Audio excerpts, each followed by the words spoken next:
Welcome back. A new study suggests about 5% of the Suncoast real estate market is made up of what's called zombie foreclosures. ABC 7's Christopher Brantley joins us live from Venice with more on what these zombie homes actually are. Christopher? Good evening. And these zombie properties are not actually homes for the undead.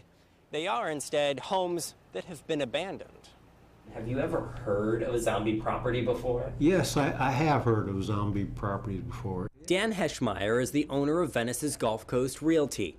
He says zombie properties are unusual but not unheard of, especially since they are foreclosures, and in Florida, the average foreclosure takes 3 years. At some point in time, the person's going to leave, the bank's stuck with the property, there's title issues, or the bank might not even know it because they don't even have the paperwork straight. That limbo of who owns the property is zombie foreclosure. We wondered how many are around here.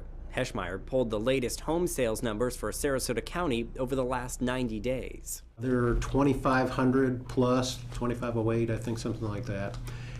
But only 75 of those were bank-owned properties, or actual foreclosed properties. But the numbers break down even more from there. You see, the data collection company Attom, A-T-T-O-M, suggests only 5% of the foreclosures on the Suncoast were zombies. That means there were only 3. We don't have an ordinance like many communities do to deal with those types of properties because maintenance and maintaining them can be an issue, and making sure the grass is mowed and things like that. If no one is sure who owns a property and the grass begins to grow uncontrollably, the question comes in, who takes care of the zombie property? We did do an ordinance where the city can, through the advertising, the posting, and go through a process and go out and maintain as far as mowing the property and get that resolved sooner rather than later.